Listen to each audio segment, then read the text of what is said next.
Ce monsieur, juste là, a mis en colère 2 millions de personnes. Pour avoir fait ça, il y a 4 ans de cela.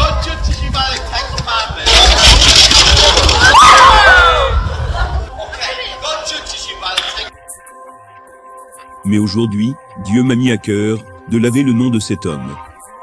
C'était un ordinaire mercredi après-midi. Et je prêchais dans les rues du nord de l'Angleterre, lorsqu'une femme appelée Natacha a entamé un dialogue avec moi. Jesus said, love your enemies. Now, if all the people in America, if all the people in North Korea, if everyone in the West took Jesus' words and said, love your enemies, we'd have no wars. Nous argumentions, à toi à moi, et il y avait un peu de badinage. Puis je me suis rendu compte qu'il était temps d'arrêter de débattre. Il était temps de prêcher l'évangile. Et alors que j'étais sur le point d'élever le nom du Seigneur Jésus-Christ, que s'est-il passé? Cet homme est arrivé derrière moi et a poussé la glacière de dessous moi. Je veux mettre une chose vraiment au clair. Je ne suis pas très équilibré. En fait, mon équilibre est terrible. Et tous ces gens qui ont écrit dans la zone de commentaires. Oh, Joé, tu dois faire des sports de combat. Ou Joé, tu es en forme. Bien, je crois que c'est le Seigneur qui m'a attrapé.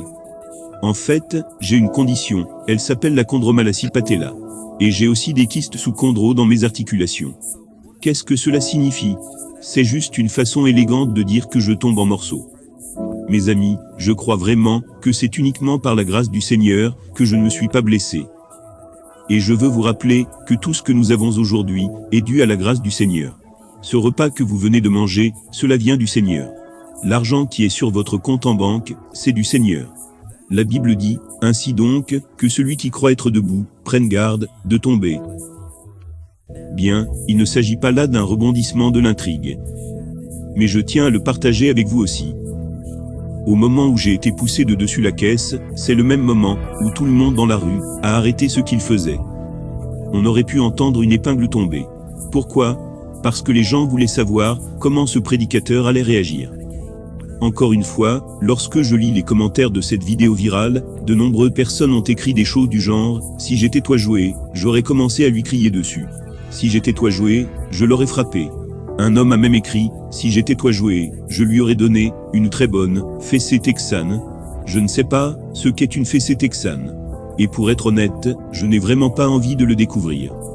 Mais en fait, je ne crois pas qu'aucun d'entre vous aurait réagi de la manière que vous pensez. Voyez-vous, lorsqu'un homme commence à parler des choses de Dieu, lorsqu'un homme commence à prêcher l'évangile, l'homme en tant que récipient est oublié. Et le Saint-Esprit prend le relais. Il utilise ce corps, il utilise comme porte-parole pour s'assurer que les paroles du Christ sortent. Et je peux dire honnêtement que lorsque j'étais là, à ce moment-là, il n'y avait aucun soupçon de colère, aucun soupçon d'amertume envers cet homme. Tout ce que je voulais, c'était de continuer à prêcher l'évangile pour que des âmes puissent être sauvées. Et ce n'est pas parce que j'ai un bon caractère. Demandez à ma femme parfois, je peux perdre mon sang-froid, comme n'importe qui d'autre. Mais c'est parce que le Saint-Esprit veillait à ce que le message soit diffusé. Et Dieu m'a donné la grâce à ce moment-là. Mais je crois qu'il y a une autre raison pour laquelle je n'ai pas perdu mon sang-froid. Vous voyez, la caisse sur laquelle je me tenais était une glacière. C'est vraiment pour cela que je n'ai pas perdu mon sang-froid. Mais voici l'intrigue la plus folle. Non seulement un grand nombre de personnes sont venues pour recevoir l'évangile de Jean, mais un peu plus tard, environ 1 heure plus tard, j'ai vu l'homme qui m'avait poussé de mon caisson.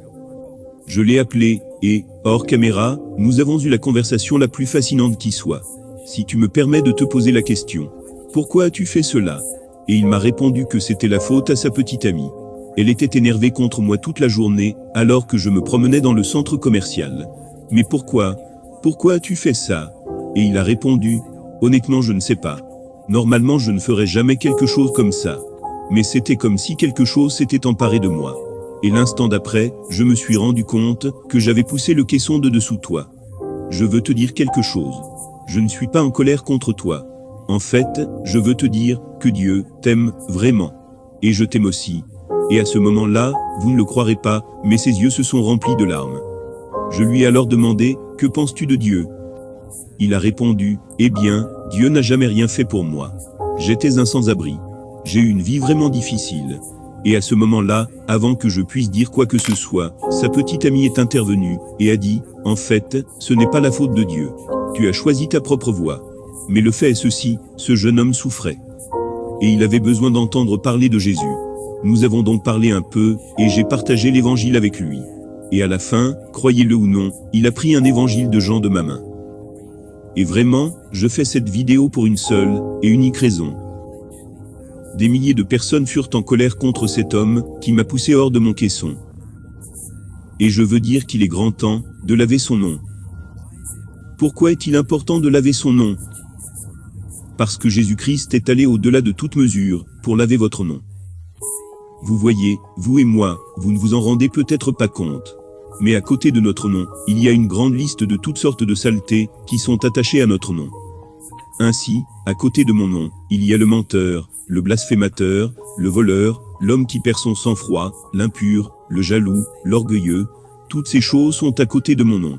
Mais sur la croix, Jésus-Christ fut le substitut à nos péchés. Ainsi, toute ma mauvaise réputation, tous mes péchés, tous vos péchés, toutes les mauvaises choses que vous avez faites, ont été déposées sur le Seigneur Jésus-Christ. Et là-bas il a été meurtri pour vous. Et là, il fut craché dessus, à cause de vous. Là, il fut écrasé par Dieu pour tes péchés, parce qu'il t'aimait. Puis le crucifié, le juste est mort, afin que vous et moi puissions être pardonnés. Et voici ce qui est étonnant. Dieu a placé toute notre pourriture, tous nos péchés sur Jésus.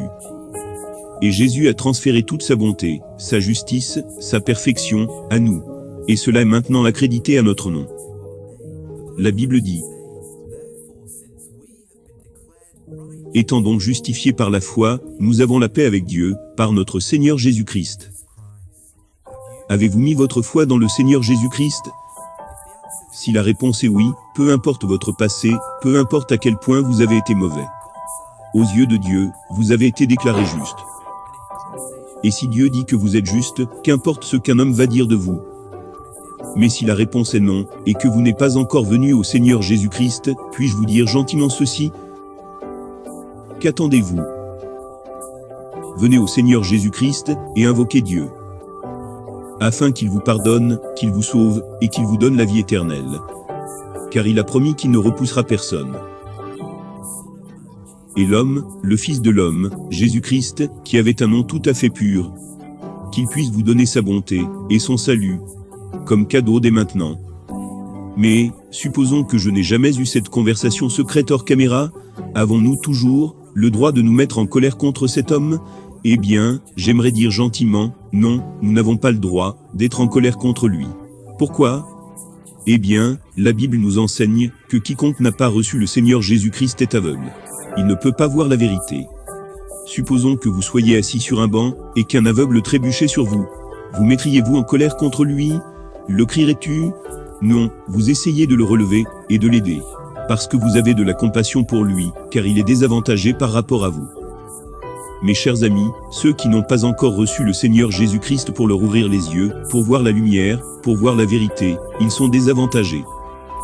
Soyons donc doux, soyons compatissants avec les non-croyants qui nous entourent. Et veillons à prendre du temps pour eux. Je l'ai déjà dit, mais un homme plus sage que moi a dit un jour: l'évangélisation n'est rien d'autre qu'un mendiant, montrant à un autre mendiant où trouver du pain.